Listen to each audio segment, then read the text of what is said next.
semester saya dengan mata kuliah manajemen psikologi. Untuk kali ini saya akan menjelaskan tentang kepemimpinan dan gaya kepemimpinan. Tolong disimak. Bagian pertama yaitu tentang pengertian kepemimpinan. Berdasarkan Kamus Besar Bahasa Indonesia atau KBBI, kepemimpinan berarti cara memimpin atau perihal memimpin. Kemudian secara harfiah, kepemimpinan berasal dari kata pimpin yang artinya mengarahkan, membina, mengatur atau mempengaruhi. Menurut George R. Terry, kepemimpinan adalah hubungan yang ada dalam seseorang atau pemimpin dan pengaruh lain untuk mau bekerja secara sadar dalam kaitannya dengan tugas untuk mencapai tujuan yang diinginkan. Dan dapat disimpulkan bahwa kepemimpinan adalah usaha seorang pemimpin untuk mempengaruhi bawahannya agar mau bekerja untuk mencapai tujuan yang diinginkannya. Kemudian kita lanjutkan dengan fungsi kepemimpinan. Ada 5 fungsi. Yang pertama, ada fungsi instruktif, di mana pemimpin berfungsi sebagai komunikator untuk menentukan semua aspek di dalam sebuah organisasi, seperti cara mengerjakan perintah, melaksanakan dan melaporkan hasil. Dan tempat mengerjakan perintah harus diperhatikan agar setiap keputusan dapat berjalan efektif dan efisien.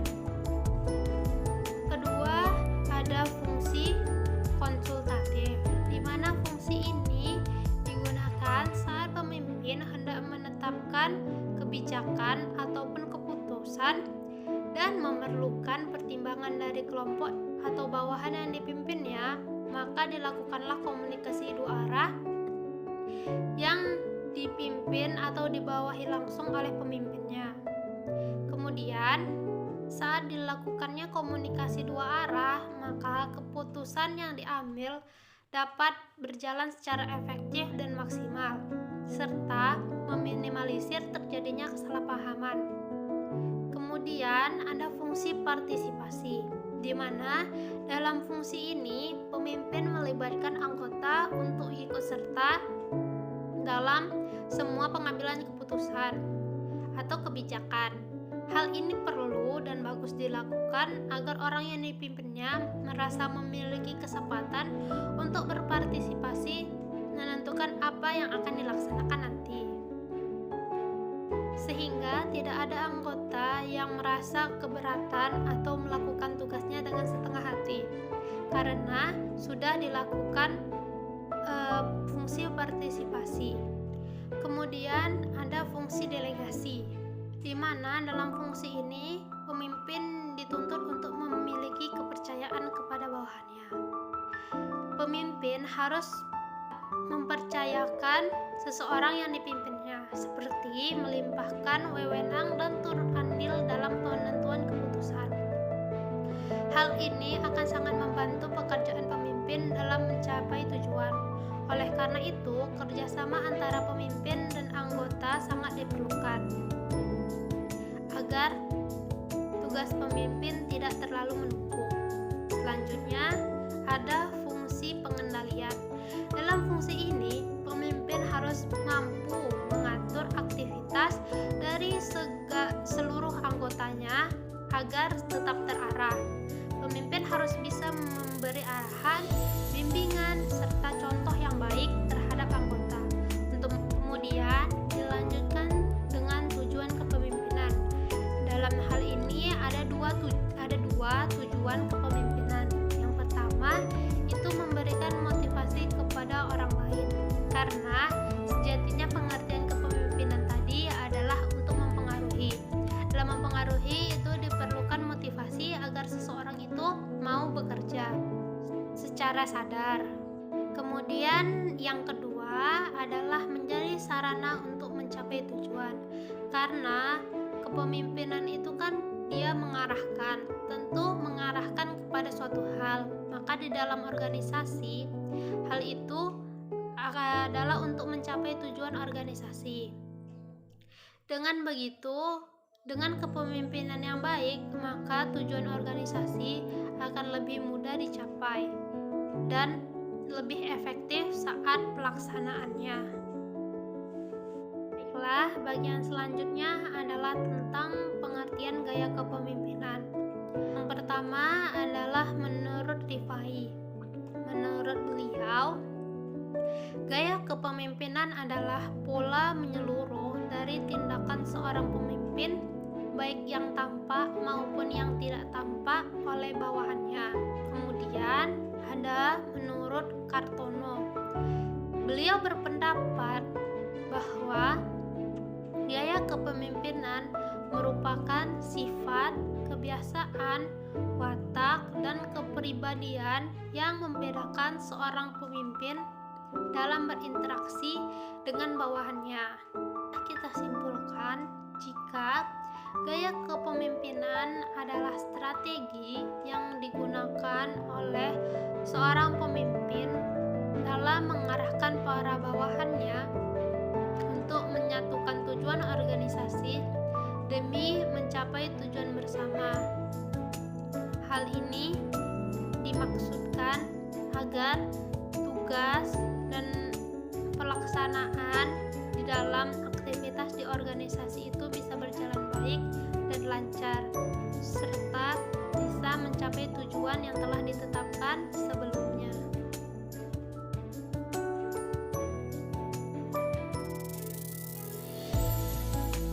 Yang selanjutnya, saya akan menjelaskan tentang jenis-jenis gaya kepemimpinan. Untuk kali ini, saya akan menjelaskan 9 gaya kepemimpinan. Yang pertama itu adalah gaya kepemimpinan demokratis, di mana dalam gaya kepemimpinan ini tidak ada satu pihak yang lebih mendominasi dari pihak lainnya dalam proses pengambilan keputusan atau decision making. Gaya ini tidak menganut sistem hierarki, di mana pemimpin yang menganut gaya ini membuka kesempatan sama besar bagi para anggota timnya untuk berpartisipasi lebih aktif untuk pengambilan keputusan. Kemudian ada gaya kepemimpinan visioner, di mana dalam gaya ini pola pemimpin itu ditunjukkan untuk memberi arti pada kerja dan usaha yang perlu dilakukan bersama-sama oleh para anggota organisasi, dengan cara memberi arahan dan makna pada kerja dan usaha yang dilakukan berdasarkan visi yang jelas. Pemimpin visioner mampu memberikan ide dan rencana untuk dapat dimanfaatkan oleh masa depan perusahaan. Bahkan ide dan rencana ini belum pernah terpikirkan oleh pihak lain. Pemimpin visioner memiliki gaya kepemimpinan yang berani mengambil risiko dan mau mendengarkan masukan. Kemudian ada gaya kepemimpinan multikultural, di mana gaya kepemimpinan ini diaplikasikan dalam perusahaan dengan karyawan yang memiliki lintas budaya. Pemimpin harus dapat menghargai dan menerima seluruh budaya yang dibawa oleh masing-masing karyawannya. Salah satu keputusan yang biasa diambil oleh pemimpin dengan gaya multikultural adalah mau merayakan berbagai perayaan hari raya dari ragam latar belakang bersama seluruh karyawan. Dengan begitu, maka rasa kebersamaan di dalam perusahaan atau organisasi akan semakin kuat lagi. Kemudian ada gaya kepemimpinan strategis, di mana gaya kepemimpinan ini identik dengan tim riset dan mampu merancang pola dinamis agar sesuai perkembangan pasar. Semua keputusan yang dikeluarkan sudah didasari oleh berbagai riset sehingga menjadi semakin lebih meyakinkan untuk dijalankan. Jika memang ada peluang baru, maka pemimpin dengan gaya strategis dapat dengan segera memanfaatkan hal tersebut. Kemudian dilanjutkan dengan gaya kepemimpinan suportif, di mana pemimpin yang bersifat suportif memiliki berbagai ciri serta mampu menguntungkan pihak bawahan juga. Setiap kebutuhan karyawan dapat terpenuhi dan dilibatkan dalam memecahkan masalah. Pemimpin seperti ini juga menggunakan pendekatan personal dengan interaksi bersama bawahan agar mampu meningkatkan hubungan personal. Bahkan gaya kepemimpinan ini terkadang tidak berfokus pada pencapaian target. Karena gaya ini menciptakan suatu lingkungan kerja yang membantu mempertebal keinginan pada setiap pengikut untuk melaksanakan pekerjaan semakin baik. Kemudian ada gaya kepemimpinan otokratis, di mana seseorang dengan gaya kepemimpinan ini memiliki kuasa penuh di dalam memimpin. Pemimpin otokratis akan mengambil keputusan secara mutlak tanpa meminta masukan dari bawahannya. Selain itu, pengambilan keputusan dilakukan secara mutlak tanpa boleh ada bawahan yang mengganggu-gugat. Bahkan pemimpin otokratis jarang membuka komunikasi dengan bawahannya, sehingga ada kesan hubungan yang jauh dan kaku. Selanjutnya ada gaya kepemimpinan transaksional, di mana seseorang dengan gaya kepemimpinan transaksional berfokus pada aturan dan kontrak kerja yang telah disetujui pihak karyawan. Bawahan juga tidak bisa memberikan masukan atau kritik terhadap kinerja divisi tersebut karena pemimpin ini berorientasi pada pencapaian target. Dengan begitu, ada kinerja yang harus dicapai bawahan jika tidak mau terkena sanksi. Namun, jika memang kerja bawahan ternyata optimal, maka pemimpin transaksional tidak akan ragu untuk memberikan reward. Kemudian ada gaya kepemimpinan karismatik. Dapat diartikan sebagai kemampuan menggunakan keistimewaan atau kelebihan sifat kepribadian dalam mempengaruhi pikiran, perasaan, dan tingkah laku orang lain dengan menonjolkan karisma yang menarik dan menginspirasi pengabdian oleh orang lain. Tegasnya, seorang pemimpin yang karismatik adalah seseorang yang dikagumi oleh banyak pengikut meskipun para pengikut tersebut tidak selalu dapat menjelaskan secara konkret mengapa orang tersebut dikagumi. Kemudian yang terakhir ada gaya kepemimpinan kendali bebas atau laissez-faire, di mana dalam gaya kepemimpinan ini seorang pemimpin berpandangan bahwa umumnya organisasi akan berjalan lancar dengan sendirinya karena para anggota organisasi terdiri dari orang-orang yang sudah dewasa yang mengetahui apa yang menjadi tujuan organisasi, sasaran-sasaran yang akan dicapai, dan tugas apa yang harus ditunaikan oleh masing-masing anggota.